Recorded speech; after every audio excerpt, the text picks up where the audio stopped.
Hey les bambang, j'espère que vous allez bien, en tout cas moi ça va nickel. On se retrouve aujourd'hui pour une nouvelle vidéo sur les quarts de finale de la Champions League. Le 9 et le 10 avril, les rencontres que j'analyse dans cette vidéo sont les suivantes. Arsenal contre le Bayern de Munich, le Real de Madrid contre City, de très grosses affiches. Bien entendu, cela se déroulera le 9 avril et le 10 avril. L'Atlético de Madrid, Dortmund et celui qui nous intéresse le plus, le Paris Saint-Germain contre le FC Barcelone. N'hésitez pas à venir nous rejoindre sur le site VIP et les réseaux sociaux, tout est à l'écran et en description. N'hésitez pas à mettre vos pronostics, vos critiques positives ou négatives et également votre petit pouce pour faire monter la vidéo le plus haut possible et rejoindre la communauté. On vient de dépasser les 17 100. Merci encore. Et on commence avec la première rencontre Arsenal contre le Bayern de Munich. Arsenal vient de reprendre la tête de la première ligue grâce à son succès à Brighton 3-0. Ils ont également profité du match nul entre Manchester United et Liverpool. Ils sont premiers co-goal average avec 9 buts d'avance sur Liverpool et ils ont un point d'avance sur Manchester City. Du côté par contre du Bayern de Munich, ils sont seconds, ils ont 16 points de retard sur le leader, le Bayer Leverkusen. C'est cuit pour moi, ils viennent de perdre 2 fois consécutivement en championnat contre le Borussia Dortmund et contre Heidenheim, 3-2.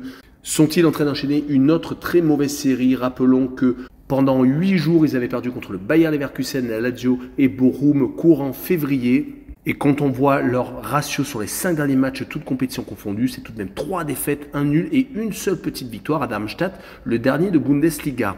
Par contre, ce que l'on peut révéler, c'est qu'il y a énormément de buts. 7 donc contre le dernier de Bundesliga, 4 contre Fribourg, 5 contre Heidenheim, 5 contre Bochum, un seul contre la Lazio, mais c'était lors du match aller. Au match retour, ils s'étaient vengés et s'était imposé 3-0, leur permettant de se qualifier pour ces quarts de finale contre le club anglais qui est donc en tête de la première ligue, qui vient de gagner 2 fois consécutivement sans prendre de but contre Luton et Brighton, et ils avaient surtout fait 0-0 chez Manchester City, ce qui est tout de même assez intéressant. On notera que pendant le Boxing Day, ils avaient eu du mal contre West Ham, Fulham et Liverpool en FA Cup. Ils avaient été éliminés donc de la Coupe d'Angleterre et avaient perdu 2 fois consécutivement au championnat. Depuis, une seule défaite, c'était en Ligue des Champions contre le FC Porto. Mais en championnat, beaucoup de buts marqués, énormément à l'extérieur, 5 à Burnley, 6 à Sheffield United, 6 à West Ham, 4 contre Newcastle à la maison. Et là, donc dernièrement, 3 à Brighton. Donc sur ce match-là, je les vois bien s'imposer 2-1 à la maison, avec les deux équipes qui marquent et une cote à 1,65. Et on enchaîne avec un des classiques actuellement de la Champions League, le Real de Madrid contre Manchester City. Car depuis 2 saisons, celui qui a remporté la confrontation a été champion d'Europe. La saison dernière, ça a été Manchester City. Un but partout au match aller à Santiago Bernabéu et un 4-0 sans discuter lors du match retour. Et l'année d'avant, ça avait été l'année Benzema qui avait été monumental, un 4-3 sur le terrain donc des hommes de Guardiola et au match retour, un 3-1 après prolongation avec un retournement de situation dans les dernières minutes de jeu du temps réglementaire, puis la différence dans la prolongation. En tout cas, il va y avoir une belle. Quand on voit les dynamiques des différents clubs, on s'aperçoit que le Real est premier. Ils sont avec 8 points d'avance sur le FC Barcelone, quasiment assurés d'être champions. Il faudrait qu'ils s'écroulent totalement. Il reste sur 3 victoires consécutives contre le Celta Vigo, Osasuna et l'Athletic Bilbao, une des équipes en forme de la Liga. Ils ont surtout marqué 10 buts lors de ces 3 rencontres. Oubliez le match nul contre Leipzig qui avait été un peu compliqué, où ils s'étaient qualifiés de justesse. Également le 2 buts partout contre Valence en début de série sur ces 5 derniers matchs, toutes compétitions confondues. On rappellera que le Real a déjà gagné un titre, la Super Coupe d'Espagne. Et ils espèrent faire le triplé avec la Liga et également la Champions League. Ce serait la 15e, le record absolu. Ils vont jouer tout de même contre des Citizens qui ont retrouvé de la couleur, qui sont certes 3e mais n'ont qu'un point de retard sur le duo de tête. City est champion du monde des clubs, il faut le savoir.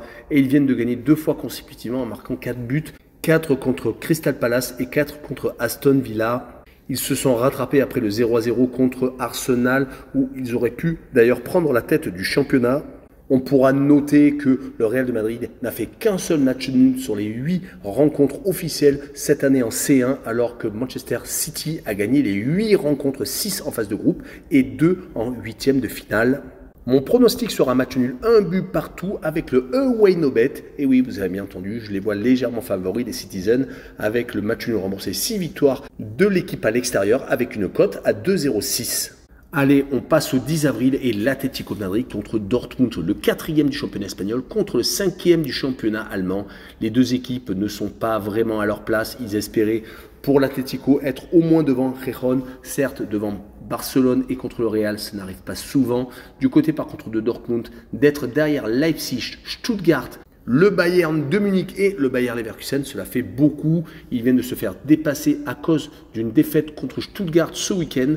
Ils sont à égalité maintenant avec Leipzig, mais ne sont pas encore qualifiés directement pour la C1. C'est plutôt une déception, surtout qu'ils s'étaient imposés 2-0 Bayern de Munich le match d'avant. Ils restent sur 4 victoires et une seule défaite, toutes compétitions confondues, car en 8e de finale, ils avaient sorti le club hollandais du PSV Eindhoven.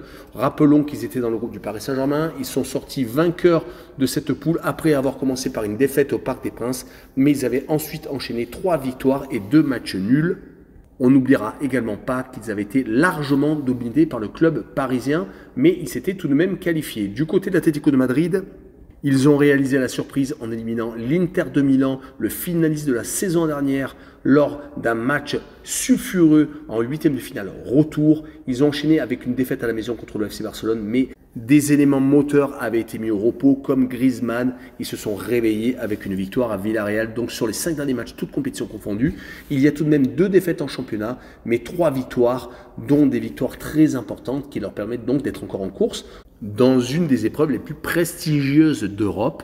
Ils sont tout de même 4e avec 7 points de retard sur Gijón, qui est vraiment la surprise, mais ils sont pour l'instant encore qualifiés directement pour la C1 la saison prochaine. On peut quand même faire un petit bilan sur le parcours en phase de groupe et en 8e de finale. L'Atlético de Madrid a réussi à se qualifier en éliminant la Lazio et le Celtic de Glasgow. Le Feyenoord Rotterdam a fini second du groupe, où l'Atlético a donc gagné à 4 reprises, a fait 2 matchs nuls, puis donc cette élimination du club italien. Sur cette rencontre, je verrais bien une victoire de l'Atlético de Madrid à la maison 2-0, avec l'Atlético de Madrid qui marque le plus de 1,5 buts sur le match et une cote à 1,88. On finira par le match qui nous intéresse le plus, le Paris Saint-Germain contre le FC Barcelone, un des énormes classiques. Je ne vous rappellerai pas l'énorme déception de la remontada, c'est rentré dans le dictionnaire français, il faut le savoir. En tout cas, le FC Barcelone avait réalisé l'impossible, mais le Paris Saint-Germain n'est pas une équipe qui souffre obligatoirement devant le FC Barcelone. Ils avaient réussi d'ailleurs lors de cette élimination à s'imposer 4-0 au Parc des Princes. Et lors de la dernière confrontation directe entre les deux clubs, c'était le Paris Saint-Germain qui était sorti vainqueur avec une victoire 4-1 au Camp Nou et un but partout lors du match retour, mais qu'il est qualifié. Pour moi, c'est quasiment du 50-50 entre les deux équipes, mais le Paris Saint-Germain est peut-être dans une des meilleures formes actuellement de sa saison, car ils ne perdent quasiment jamais. Ils ont fait quelques matchs nuls à droite à gauche, comme ce week-end contre Clermont, mais peut-être que les têtes étaient déjà à ce match de Champions League. Ils ont quand même été accrochés d'autres fois en championnat contre Rennes Monaco, mais ils ont beaucoup trop d'avance. Ils ont 10 points d'avance sur Brest, le second, et devraient être théoriquement champions en fin de saison, car il ne reste plus que 6 matchs.